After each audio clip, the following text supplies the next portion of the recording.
Three rabbis were in a boat together fishing a couple of days before Yom Kippur. One of the rabbis said, "Since we are all preparing ourselves for the holiest day of the year, let's each tell the area that we struggle in the most, our greatest sin, so we can help each other to do teshuvah." The first rabbi said, "I hate to admit this, but I have a problem with gambling.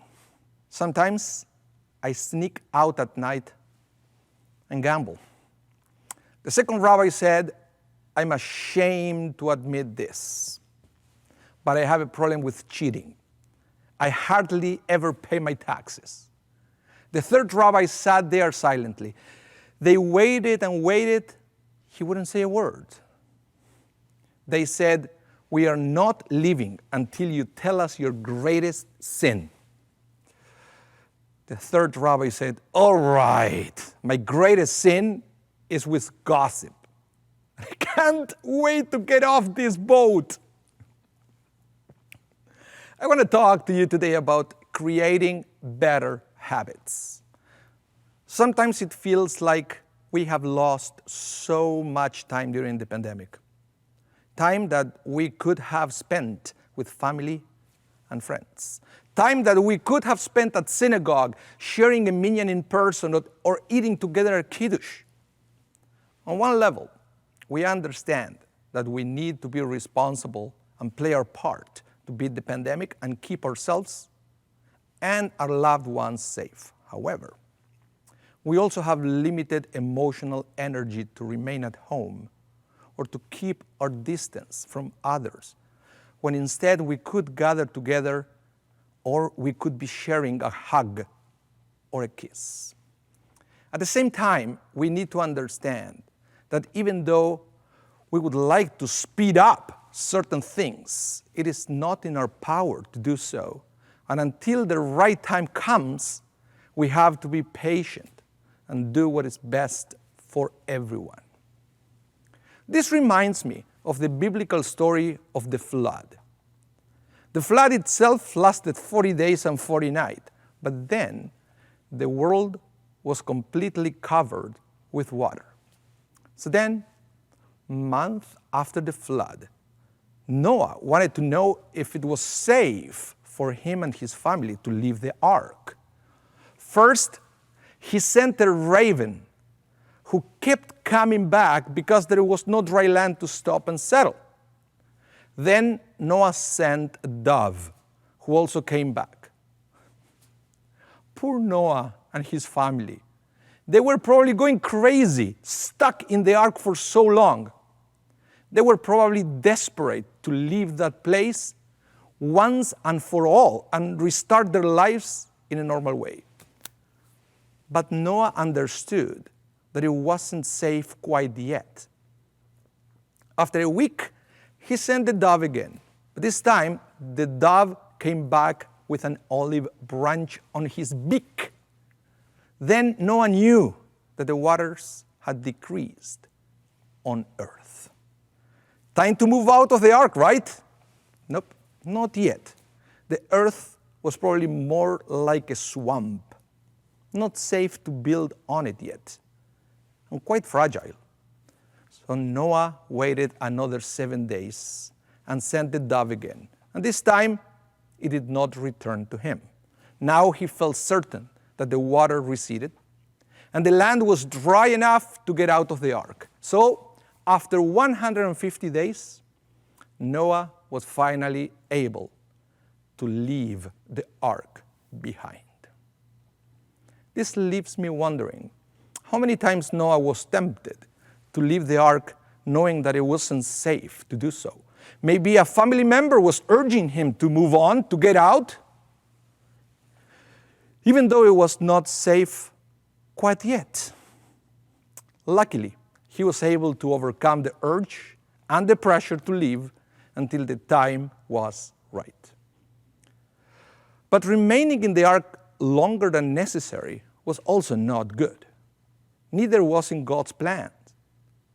We need to be vigilant and aware, because the longer we do something, the more difficult it is to change that behavior. it becomes a habit.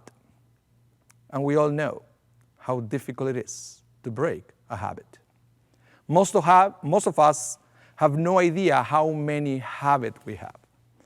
At some point in our lives, we learn these behaviors and we find them to be enjoyable, helpful, and comforting, or maybe rewarding in some way. Because of this, we continue to do them until they become part of our character. They become permanent.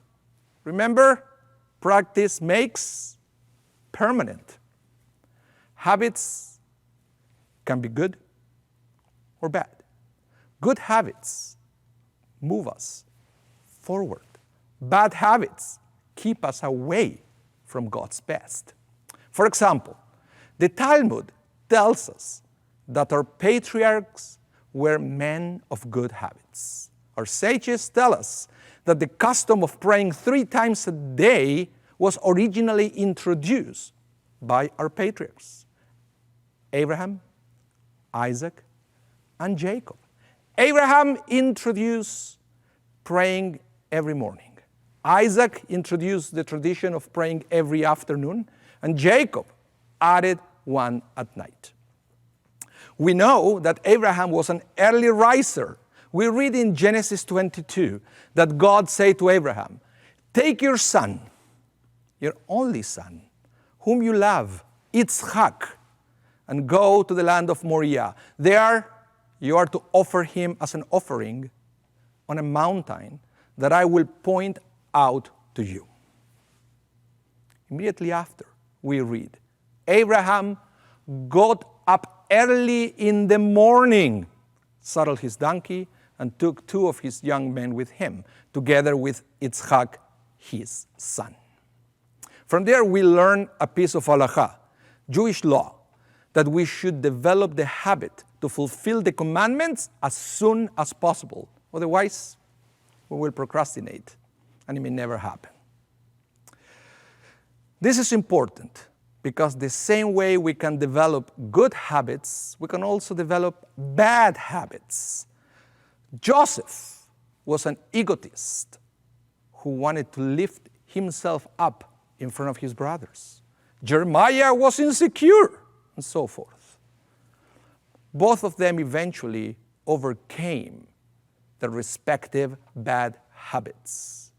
Sometimes it's easier if we are mindful of what we do and work to change our behavior before it becomes a habit, before it becomes permanent. During these last few years, we all developed new habits. Some good, some not so good. The good news is that while new habits can be created, old habits can be broken. I'm not going to lie to you by telling you that once I finish this sermon, you will be ready to reprogram your life. However, I do believe that if you really want it, you can change some of the bad habits in your life. I believe the best way to do it is to create new habits that will eventually overwrite the old habits. If a person can learn to enjoy playing a sport, that person will be much less inclined to spend hours as a couch potato. Joseph overcame his arrogance by learning to serve others. Jeremiah overcame his insecurity by learning to listen to God's words of encouragement. Perhaps you develop a new habit to seclude yourself. Be mindful that eventually life will go back to normal. So we all need to learn new ways to connect with each other. I believe that in many aspects of our lives, it's still too soon to leave the ark. But at the same time, it's time to be mindful of our habits, to be sure we are ready when the dove comes back with the olive branch. Let's all stay safe together as we prepare to emerge and re-engage with each other safely and confidently. Shana Tova u'metuka, Gmar Chatima Tova.